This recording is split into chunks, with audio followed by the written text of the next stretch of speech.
Pemirsa, Puslatpur Kodik Latat di Oku Timur menggelar bakti sosial berupa pemeriksaan dan pengobatan gratis bagi lansia.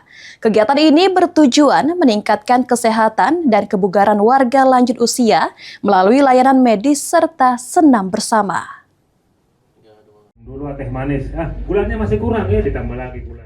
Puluhan lansia di Oku Timur antusias mengikuti bakti sosial yang digelar Puslatpur Kodik Latat.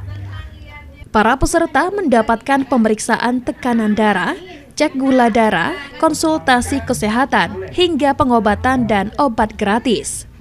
Selain layanan kesehatan, para lansia juga mengikuti senam bersama untuk menjaga kebugaran tubuh dan mendorong pola hidup sehat di usia senja.